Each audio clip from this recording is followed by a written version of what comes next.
falar sobre Jesus é sempre importante. E aí, pegando até um pouco da mensagem que foi lida inicialmente, aleatoriamente? Não, é sequência. Sequência, mas enfim, sequenciado e coincidiu de ser no dia que a gente vai falar sobre a vida de Jesus. E que, de certa forma, já resume o que a vida de Jesus representou e representa para cada um de nós, né? Esse convite a refletirmos acerca daquilo que verdadeiramente importa, né? Jesus vem nos dar esse exemplo, né?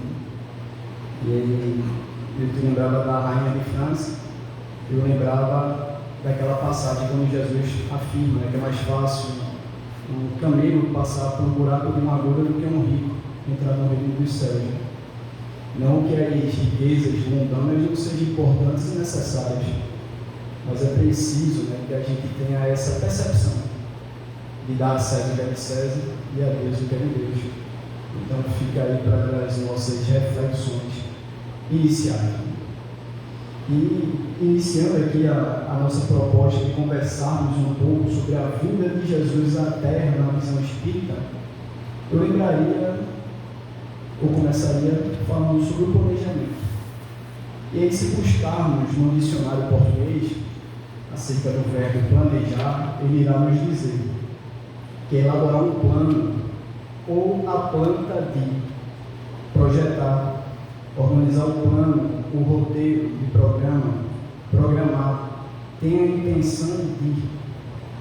Então, no mundo das formas, o mundo que nós nos encontramos, enquanto aqui estamos encarnados, constantemente nos convida, dentro da dinâmica de vida que temos, a planejarmos, a fim de estarmos mais fortalecidos, estarmos mais instruídos acerca das escolhas que iremos fazer, a fim de otimizar o nosso tempo, a fim de tomar medidas mais assertivas diante das escolhas que temos a fazer. Obviamente que quando a gente se propõe a planejar algo, não quer dizer que necessariamente as coisas vão acontecer como nós inicialmente planejamos ou como nós gostaríamos que as coisas acontecessem. Mas ainda assim, em tudo a gente tem a oportunidade de aprendizado. Por mais que muitas vezes as situações não aconteçam ou não se desenvolvam como nós gostaríamos, ainda assim ali temos a oportunidade de tirar algum ensinamento, algo proveitoso para a nossa caminhada. Outro ponto, o planejamento obviamente ele é flexível, ele tende a ser flexível pelo nosso livre-arbítrio, pelas escolhas que estamos fazendo, por mais que estejamos planejando, pode ser que mais à frente, diante dessa melhor percepção ou de um contexto que surja, eu perceba que eu preciso modificar aquilo que inicialmente eu planejei. Mas, acima de tudo, é preciso ter em mente que planejar é importante, mas acima de tudo é importante o agir, o fazer. Se eu planejo algo e não vou e faço, não valeu de nada. Se eu não agir, eu vou estar à margem do caminho. E a margem do caminho nos remete àquela passagem de Jesus, quando se aproximando de Jericó, na estrada, ele se depara com o cego. O cego se encontrava à margem do caminho. E Jesus nos lembra que ele é o caminho, a verdade e a vida. E ninguém vai ao Pai senão por ele. E aquele cego, ali, sentado à margem, no canto, no acostamento da estrada, a vida passando, e ele lá, inativo, sem fazer nada. Em dado momento, ele escuta uma palavra, Jesus. Uma euforia, uma agitação, e as pessoas falando o nome de Jesus, falando o nome de Jesus. Ao escutar o nome de Jesus, ele tem o ímpeto de sair da estagnação, se levantar e buscar agir. Então a gente para refletir. A passagem de Jesus pelas nossas vidas nos dá essa força, essa coragem de sairmos da nossa letargia, da nossa paralisia espiritual e buscarmos agir, apesar de sempre ter aqueles que são do contra e vão querer nos impedir de agir. E assim foi com esse cego. Ele, O cego, escutando o nome de Jesus, se levanta eufórico, querendo ir ao encontro de Jesus, mas existia uma multidão. E aquela multidão o impedia de se aproximar de Jesus. Na nossa caminhada, quando nós nos propomos a mudar, quando nós nos propomos a buscar fazer algo diferente, as transformações necessárias, os convites à transformação que constantemente nos são feitos, mas também quantos não são aqueles que nos dizem: vai fazer isso? Dia de quarta-feira, 18 de dezembro, vai para a instituição, tanta coisa para fazer. Enfim, da mesma forma que há aqueles que nos convidam a transformações, sempre vai existir aquela multidão que irá buscar dificultar a nossa transformação. Mas, como eu disse, a escolha de cada um de nós é preciso agir. E agindo, aquele cego vai ao encontro de Jesus e passa agora a perceber, a valorizar a vida dentro de uma perspectiva daquilo que verdadeiramente importa. Ele tem os seus olhos abertos para a verdadeira vida.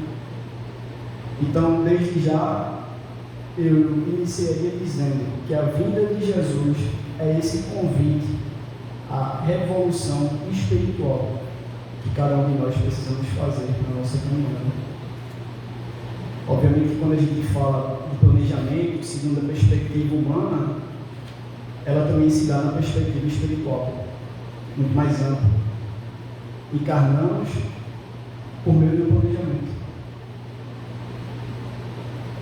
Por mais que haja planejamento, pelo nosso livre-arbítrio, pelas escolhas que fizemos, que estamos fazendo, que iremos fazer, esse planejamento é flexível. Muitas das vivências que estamos tendo aqui hoje são em virtude das escolhas que estamos fazendo aqui agora. Muitas são resultado das escolhas que fizemos outrora. Afinal de contas, como sabemos, as encarnações elas são solidárias. Então, muitas das dificuldades ou muitas das virtudes que nós possuímos não necessariamente se deram pelas escolhas que fizemos agora, mas pelas escolhas que estamos fazendo. Por isso é importante termos essa percepção a fim de aumentarmos e percebermos a nossa responsabilidade na criação como co-criadores que somos e buscarmos agora fazermos ou realizarmos escolhas mais assertivas diante dos conhecimentos que já possuímos. Então, o primeiro ponto que eu ressaltaria é isso. A vinda de Jesus representa esse convite à renovação espiritual para cada um de nós. Mas perceba, é um convite, não é uma imposição. Então, Jesus veio, antes deles, muitos vieram, após ele, temos aqui o Consolador Prometido e tantas outras religiões que diariamente nos convidam nas situações mais simplórias da nossa vida a revalorarmos nossas escolhas, nossos pensamentos, nossos atos, nossas palavras. Um convite a renovarmos a nossa caminhada, a nossa existência enquanto espíritos imperfeitos que ainda somos, mas com já totais condições de sermos hoje melhor do que fomos antes. Então, enquanto espíritos imortais, nós somos peregrinos espirituais. E nessa dinâmica de idas e vindas, muitos já foram os cenários pelos quais já passamos, muitas as roupagens que já vestimos. Eu falo isso, roupagem, na perspectiva da polaridade masculino e feminino que cada um de nós estamos a vivenciar. Estamos hoje aqui no Brasil, mas certamente já estivemos nos mais diversos lugares, nos mais diversos planetas, afinal de contas, a pluralidade das existências e a pluralidade de mundos habitados. Então, somos seres que trazemos a nossa bagagem espiritual. E nesse processo de burilamento, nos é ofertado constantemente essa chance de modificarmos, ressignificarmos, revalorarmos a nossa caminhada. Então, muitas foram as situações, as escolhas que fizemos, que estamos fazendo, as roupagens, as experiências, enfim, tudo se avolumando na bagagem espiritual do ser. E nessa caminhada, nós nunca estivemos ou nunca estaremos sozinhos. Afinal de contas, como nos é lembrado, Deus é um Pai de infinita bondade, justo e bom. Criou a cada um de nós, simples e ignorantes, sem privilégios, sem ter os seus favoritos. Deu a cada um de nós as mesmas oportunidades, o mesmo ponto de partida. As diferenças que dali existem em virtude da trajetória de cada um. Mas nunca estivemos e nunca estaremos desamparados. O evangelista João nos lembra que Deus é amor. E amor e ama tanto a humanidade, os seus filhos, que enviou Jesus para que cada um daqueles que nele crescem jamais se perdesse. Para que cada um que nele cresce, jamais se perdesse. Jamais estivemos ou estamos sozinhos. Como a gente lembra, Jesus veio e avisou, informou, prometeu que rogaria ao Pai que enviasse um Consolador para que pudesse dizer tudo o que disse e muito mais. E a gente sabe que a promessa foi cumprida. O Espírito Lázaro nos lembra que o amor resume a doutrina de Jesus inteira. O amor resume a doutrina de Jesus inteira. Jesus, como bem sabemos, ele é a personificação do amor. Veio Moisés trazendo a justiça dentro das condições de mundo que naquela oportunidade existiam, algo mais rígido, mais firme, mais truculento, dentro daquilo que a gente entende hoje. Posteriormente, Jesus trazendo o amor. Então Jesus ele não vem desmentir ou desdizer aquilo que Moisés havia dito. Ele vem dar uma nova interpretação. Ele vem reafinar, ou afinar, e dizer algo além daquilo que era possível dizer naquele momento. Então ele não vem desmentir Moisés, mas ele vem aprofundar aquilo que Moisés havia dito. Então, outro ponto que eu levantaria é justamente que a vinda de Jesus representa essa luz no mundo. A vinda de Jesus representa essa luz para cada um de nós. Então, Jesus vem nos convidando a essa renovação espiritual. E a vinda de Jesus representa essa luz, esse conforto, essa certeza que nós não estamos sozinhos. Porque muitas vezes é fácil dizer, vai lá e faz, eu fico daqui olhando. Mas mais que isso, Jesus veio e exemplificou todo o amor, personificou o amor. Então, o convite à renovação espiritual, mas a vida de Jesus também representa essa luz no mundo e essa luz para cada um de nós. Eu sou a luz do mundo. E ao mesmo tempo é um convite para que cada um de nós também busquemos acender essa luzinha que possuímos. Se a gente parar para pensar, nossa própria essência é de luz. Mas acender a luz, como a gente lembra lá na obra de Jacó, o irmão Frederick Fugger, quando ele desencarna, e tem aquela grande angústia de perceber que todos aqueles que exalavam uma grande luminosidade, ele estava opaco. Ele não via irradiando uma luz. E aquilo foi causando uma grande aflição, e ele sem conseguir entender. Eu era vice-presidente da Federação Espírita Brasileira. Eu ajudei A, ajudei B, fui isso, fui aquilo, ajudei tanta gente, mas ele esqueceu de se ajudar. Ele esqueceu de acender a sua luz, de estudar, de se trabalhar, de absorver todo aquele conhecimento que ele possuía e conhecimento que ajudou tanta gente. Então a vida de Jesus representa essa luz ao mundo a nós mesmos, mas esse convite também para que cada um de nós, nesse processo de burilamento, fazendo a nossa parte, busquemos acender a nossa luz interior, nos aperfeiçoando, nos trabalhando, nos conhecendo. A própria doutrina espírita nos faz esse convite a nos autoconhecermos. Afinal de contas, a gente só pode melhorar aquilo que a gente já entende e que já precisa de um pouco mais de aperfeiçoamento. Mas para entender o que eu preciso melhorar, eu preciso me conhecer. E aí talvez seja um dos maiores desafios que cada um de nós temos, né? De buscar esse olhar introspectivo e nos perceber ainda falhos, orgulhosos, egoístas e por aí vai. Mas é um convite, não quer dizer que todo mundo vai sair daqui santo, não, mas é um início. É preciso que façamos a nossa parte. Amélia Rodrigues nos afirma que Jesus é a luz mirífica, ou seja, maravilhosa, a iluminar a densa noite da história, abrindo um clarão especial nas brenhas da humanidade em favor do seu futuro. Jesus é a luz mirífica a iluminar a densa noite da história.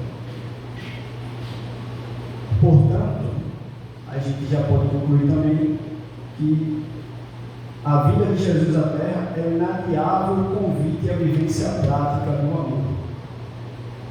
Aquele amor ágape, o amor na sua maior pureza.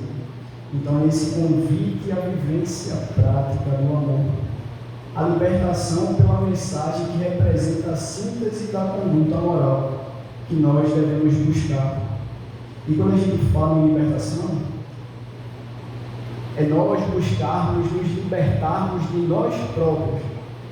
Não é buscar se libertar do marido, da mulher, do filho, das problemáticas que possam. Não.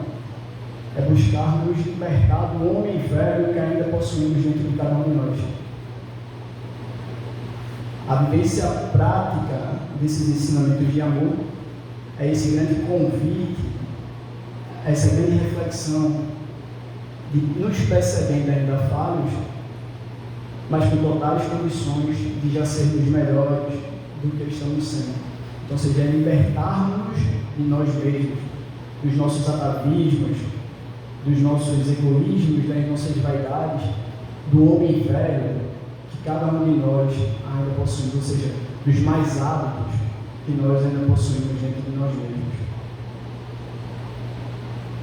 A vinda de Jesus representa o marco da era definitiva da maioridade espiritual do planeta Terra. É dito, há relatos na biografia espírita que existe uma comunidade de espíritos puros, angélicos, e dentre esses espíritos a gente lembra de Jesus, que conforme a questão 625 nos é dito que é o ser mais perfeito que por aqui passou, é o nosso modelo e guia. Então Jesus, ele preside a formação do orbe terrestre que nós habitamos hoje. E é interessante perceber, porque enquanto a 625 nos diz que Jesus é um modelo e guia, algo ou alguém que nos é dado como modelo, é algo ou alguém que é palpável, ou seja, que nós podemos alcançar. Mas Jesus, naquela época, já era um Espírito Crístico e presidiu a criação do orbe terrestre, planeta esse que hoje nós habitamos. E é interessante essa diferença quando a gente pega a 1019, quando na mensagem de lá, de Paulo, nos diz que gravitar para a humanidade divina é eis o objetivo da humanidade. Ou seja, gravitar para a humanidade divina, para Deus. Muitas vezes nós nos afastamos e nós nos aproximamos de Deus, desse processo de gravitação. Mas nunca chegamos a Deus, porque Deus é um. Então, dando continuidade a esse processo de criação, Jesus reúne nas alturas todos os seus intérpretes, todos os pensadores, a fim de milimetricamente posicionar e estabelecer as condições necessárias para em que dado momento o planeta pudesse ser habitado pelos espíritos que ali passariam a habitar, a ocupar aquele espaço. Então, muitos foram os emissários que anteriormente a Jesus foram enviados à Terra a fim de possibilitar terreno fértil. E a gente volta à questão do planejamento. Então, não foi simplesmente a vinda de Jesus, mas toda uma preparação que foi feita, né, de sintonia, de possibilidades para que quando ele viesse, o planeta tivesse melhores condições de receber, que existisse melhores condições para que quando ele aqui chegasse, ele pudesse, de certa forma, fazer aquilo que havia como missão de implantar o reino de Deus no coração de cada um de nós.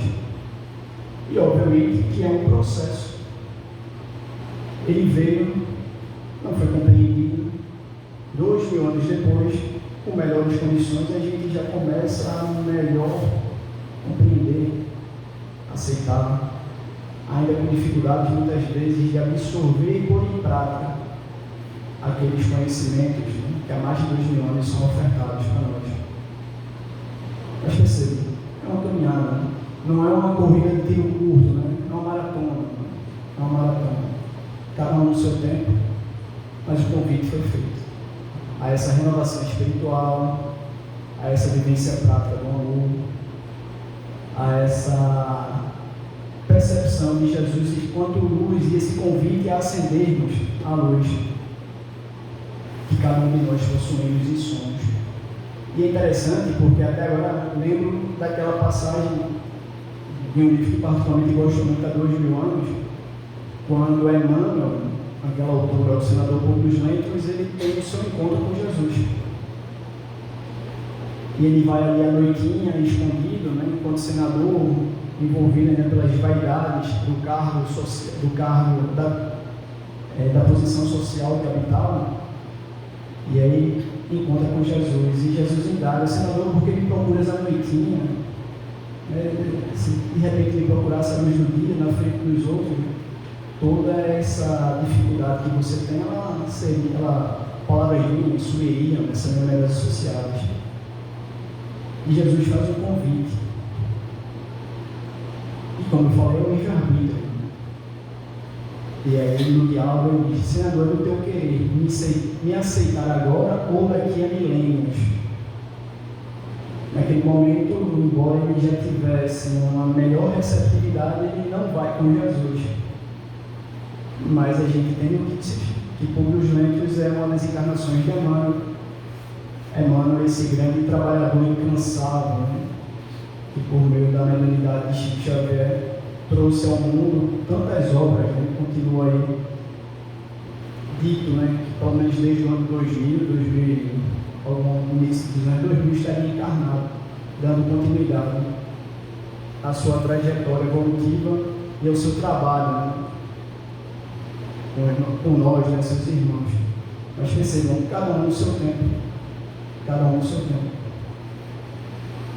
É óbvio que naquele momento ele já havia já percebido, melhor absorvido, mas ele não estava preparado. Posteriormente, a oportunidade surge de ele dar continuidade à sua trajetória, à sua caminhada evolutiva.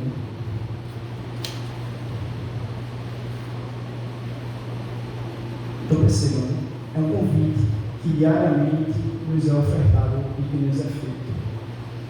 E ainda dando continuidade à nossa história, à nossa caminhada enquanto humanidade terrestre, por volta da época do ano 43 a.C., o Império Romano tinha como seu líder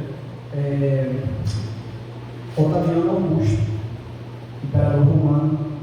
E esse é um período da história que sempre causou grande curiosidade aos historiadores que buscavam se debruçar sobre aquela época.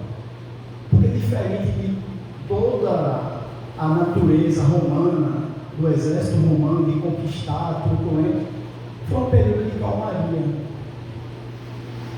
As próprias nações, que muitas vezes resistiam às investidas romanas, elas simplesmente pararam.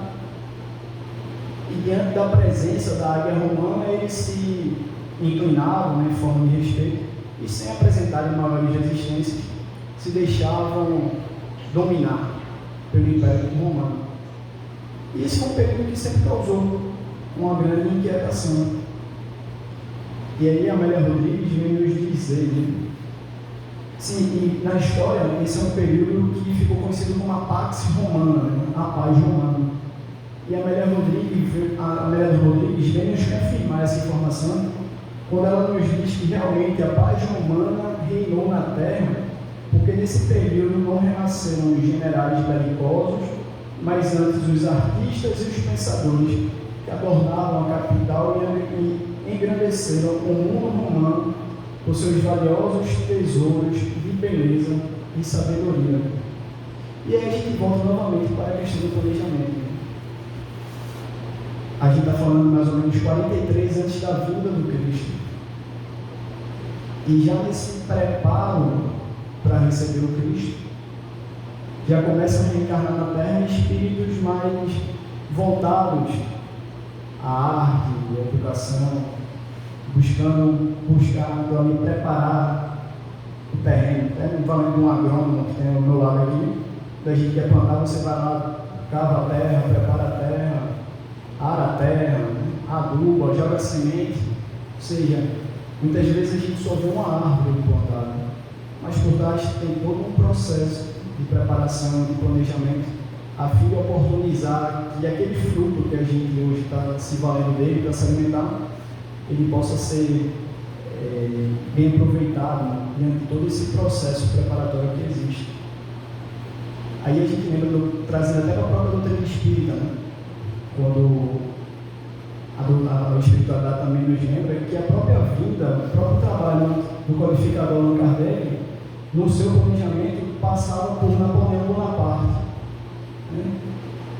Assumir a França no sentido de manter a unidade do país a fim de que pudesse ali reencarnar aquele que traria ao mundo, né, a codificação. Mas aí a gente volta também para a questão do livre-arbítrio.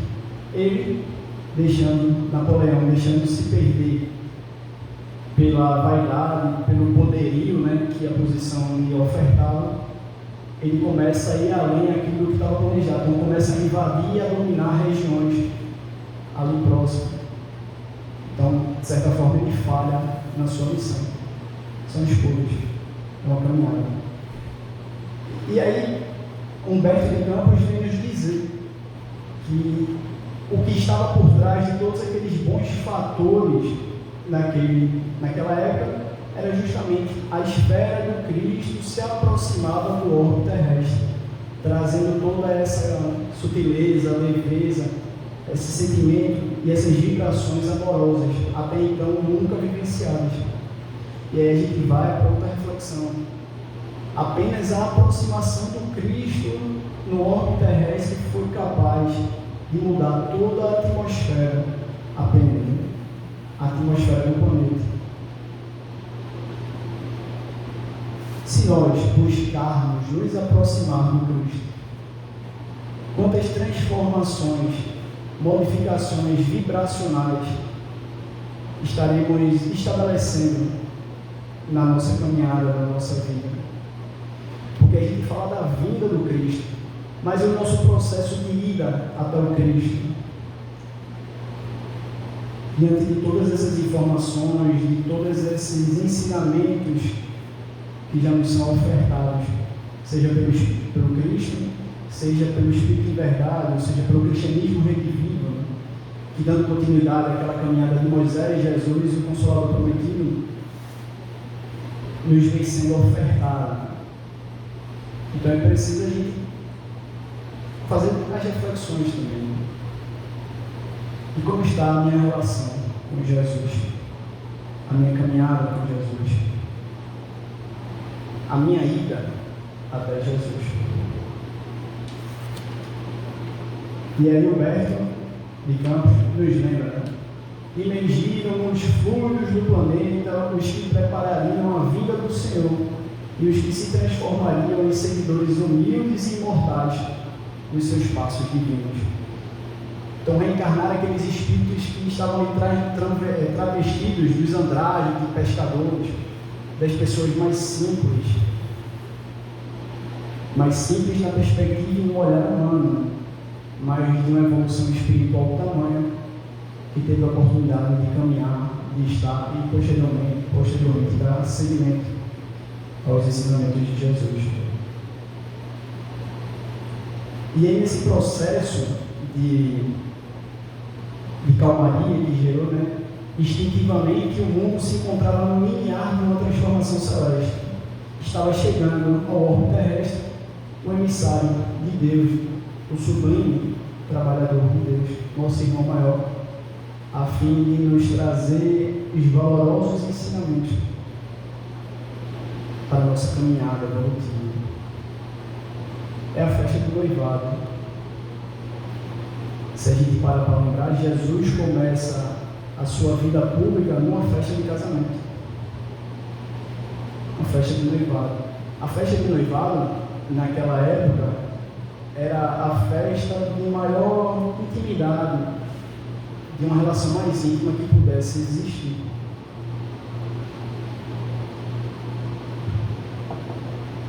Então, desde o início, Jesus já nos mostra a relação que Ele gostaria de estabelecer conosco. Essa relação de intimidade, de proximidade, de estar ali, lado a lado. Na passagem da boda de Canaã, Jesus teria transformado a água em vinho. Mas, acima de tudo, o convite que Ele nos faz é que nós busquemos nos transformar do nosso homem velho para melhores possibilidades, dentro daquilo que nós já podemos aproveitar. Né? Então, a vinda de Jesus, naquele primeiro momento, representada pela festa do noivado, é essa relação de intimidade, esse convite à transformação, que Ele nos convida a fazer diariamente. Então, Jesus vem e a vinda dele representa e demonstra que naquele momento o mundo já havia possibilidades de recebê-lo, por mais estranho que isso pareça, se a gente parar para pensar a história. Mas ele veio num momento que o mundo já tinha condições de melhor absorver os seus ensinamentos, melhor compreender a sua presença. Como eu já falei, ele não veio destruir as leis de Moisés, mas ele vem reforçar, melhor explicar, aprofundar a percepção acerca daquilo que outrora foi dito dentro das possibilidades que outrora nós possuímos. É um processo contínuo, gradativo, de transformação. Espalhou as mais claras visões da vida imortal, ensinando às criaturas terrestres que existe algo superior às pátrias, às bandeiras, ao sangue, às leis humanas. Sua palavra profunda e enérgica e misericordiosa refundou todas as filosofias e aclarou o caminho das ciências. 2.000 anos depois, ou mais de 2.000 anos depois, tudo aquilo que foi dito se encontra mais que atual. A gente para pensar, pelo menos alguém aqui deve conhecer alguma das parábolas de Jesus. Então são ensinamentos que permanecem vivos, atuais, como um verdadeiro convite, né, para as reflexões necessárias. E interessante porque a história é a mesma, mas o olhar e a percepção que temos, ela vai se alterando a partir do momento também que nós buscamos aprofundar, porque nós nos modificamos, nós vamos nesse processo progressivo, nos aperfeiçoando. Então a gente vai aperfeiçoando o olhar, vai aprofundando o olhar, vai percebendo algo que anteriormente nós não compreendíamos, ou de repente algo que nós compreendíamos de determinada forma, a gente agora compreende melhor, porque nós já não somos mais como ontem, graças a Deus. Né? Estamos progredindo, estamos aperfeiçoando. É muito resumido daquilo que introdutoriamente foi lido na mensagem do livro Fonte Viva. Então percebam, a vida de Jesus é esse constante convite a essa transformação. É o nosso modelo de guia, como já dito. O ser mais perfeito que por aqui já passou.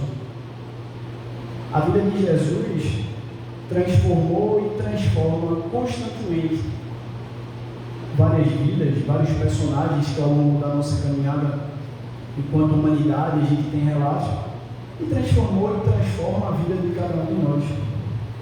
E aí eu separei alguns personagens especificamente para que a gente pudesse perceber e compreender um pouco mais do impacto positivo que a vida de Jesus causou na história de cada um deles, e consequentemente na nossa história.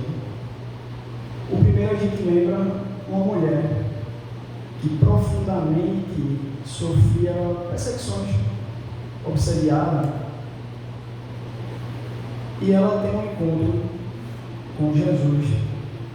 Ela já ouvia, conhecia Jesus de relatos, e ela vai até o Mestre Jesus, querendo mudança, querendo mudar esse agir, querendo sair da zona de conforto que se encontrava.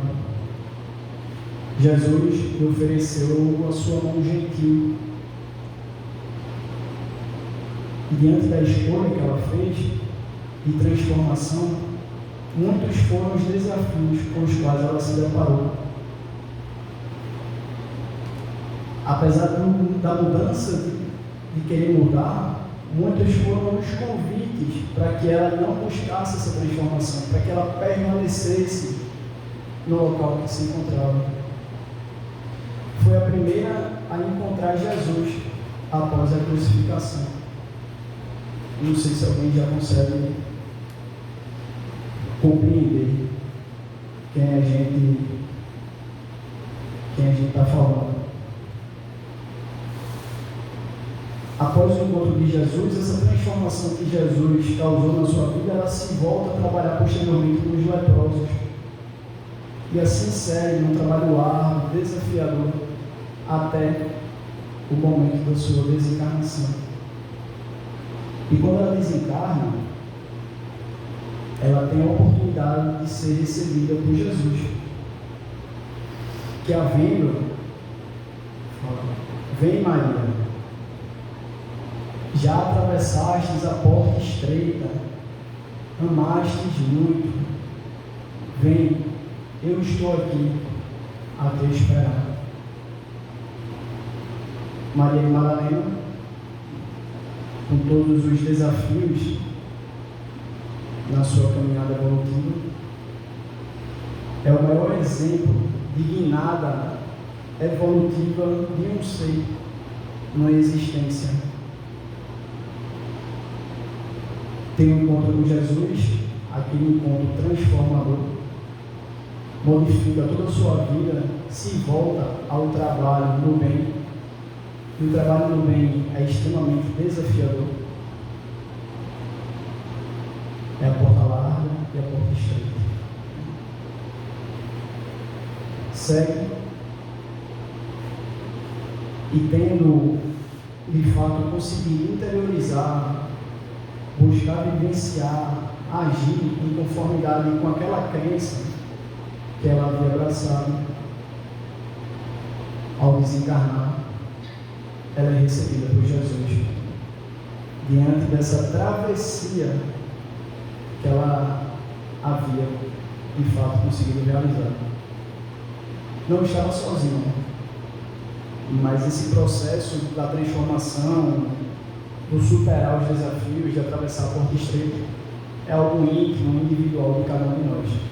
Ninguém está sozinho, mas é preciso que cada um de nós tenha essa certeza de que Deus é esse Pai infinito, justo e bom, que muito nos ama irá sempre oferecer as melhores possibilidades para que, pelo esforço, pelas possibilidades, e ninguém tem fardo maior do que aquele que possa suportar, consiga se superar, consiga se vencer,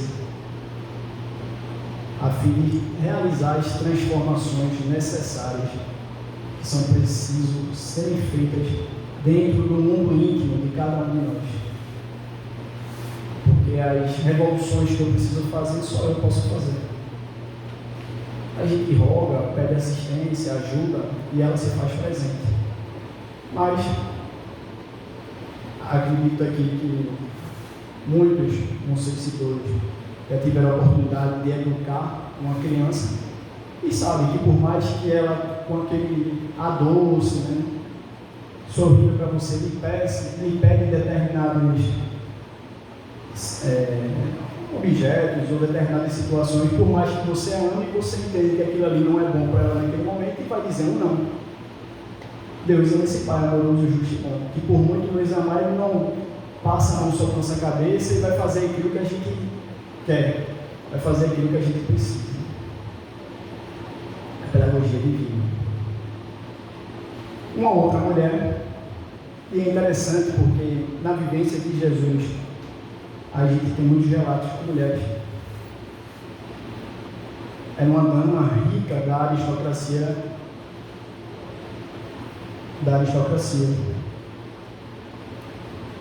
E com muitas dificuldades dentro da sua casa, por causa do seu marido, ela estava ali na iminência de abandonar, sair de casa para seguir Jesus. E Jesus, lhe facultando ensinamentos, diz que não, que diante do conhecimento que ela já possuía, era necessário e importante que ali ela permanecesse com a sua família, a fim de fortalecer e ajudar a sua família. Dentro desse planejamento que a gente falava, ninguém está na família errada. Né? A gente sabe que na família muitas vezes a gente vai ter aqueles espíritos que foram algum desafeto, enfim. A família também é um local do refazimento, dos reencontros, das reconexões, às vezes de extremo desafio. E aí Jesus, naquela oportunidade, ele fala para ela, não, permanece na tua família. Diante dos ensinamentos que tu já possui, busca pôr em prática com aqueles que estão ao teu lado. E assim ela fez, assim ela viveu, tendo se transformado em cristã e tendo sido queimada naquele episódio lá de Nero, né? Quando em perseguição aos cristãos, queimava vivo cada um daqueles cristãos. E já tendo, de fato, se tornado cristã, ela não abjura Jesus naquele momento e é queimada viva junto com o seu filho. Apesar dos pedidos do filho, né? Mãe, abjura o Cristo, ou seja, nega o Cristo, mas também já era a sua convicção, também já era a sua certeza, também já era a transformação que a vinda do Mestre havia ofertado na sua vida, que ela não nega o Cristo, e ela é queimada. E aí, enquanto o ato acontecia, um soldado romano indaga: foi isso que teu mestre te ensinou a morrer queimado? E ela disse: não, mais que isso, ele me ensinou a te amar. Ele me ensinou a te amar. Apesar de todas as dificuldades, tamanha já era a sua compreensão, que ela conseguia amar aquele que era seu algoz, num momento tão delicado, estava sendo queimada junto com seu filho, numa fogueira romana. Joana de Cruz, hoje conhecemos como a incansável mentora espiritual de Divaldo Pereira Franco, Joana de Anjos. Então percebam, a própria trajetória desses espíritos são trajetórias desafiadoras, envolvidas pelo amor do Cristo, mas de extremo desafio. Diria que as portas estreitas necessárias a fim de aparar as arestas que ainda possuímos. Acho bonito, né? Tudo é bagagem enriquecedora para o espírito. Em outra passagem, até para não só valorizar os homens, a gente lembra de Nicodemos, doutor da lei, representante do Sinédrio, que tem a oportunidade de conversar com o Mestre Jesus, de tirar dúvidas com ele, de receber as informações que a vida era plurima. Jesus, naquele momento, ensinava acerca da reencarnação, que por mais que naquele momento ele ainda não tivesse condições de melhor compreender. Mas a gente está falando de um doutor da lei, um representante do Sinédrio, que diante desse encontro com Jesus tem a sua vida impactada e consegue perceber algo além do que a interpretação literal das leis podiam lhe ofertar naquele momento. E aí eu falei de Maria de Madalena, falei de João de Cusa, falei de Nicodemos e retomo e falo agora de cada um de nós. Como a vinda de Jesus tem transformado e impactado a minha existência. E uma reflexão de cada um de nós. Importante. O que a vinda de Jesus representa para mim. E repito, a vinda do Mestre, mas e a minha ida até Ele? O que eu tenho buscado fazer com os ensinamentos, as lições que já nos são ofertadas diante dos conhecimentos e da compreensão que cada um de nós já possuímos. Ele veio, está ao nosso lado, todos os dias. E o meu processo de ir até Ele, o que eu tenho buscado fazer, o que a vinda do Mestre Jesus impactou e impacta na minha vida, enquanto espíritos imortais que somos. Imperfeitos, mas com totais condições hoje de já sermos melhores do que ontem e certamente amanhã do que estamos sendo hoje. É um processo contínuo, gradativo, progressivo, desafiador, mas acima de tudo de muito amor na direção do Pai Celestial. Assim, a vinda de Jesus representa a maior das promessas que haviam sido programadas para a evolução do nosso planeta. O governador do orbe terrestre veio, portanto, trazer a mensagem sem impurezas. Todas as informações que até então haviam sido ditas, como eu falei, agora de modo aprofundado, sem impurezas,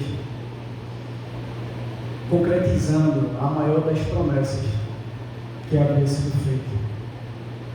A vinda dele a fim de nos ensinar em espírito de verdade acerca daquilo que verdadeiramente importa na nossa caminhada, a fim de que diante desses conhecimentos nós, pelo nosso esforço, pelo nosso agir, pudéssemos e possamos atingir a verdadeira felicidade.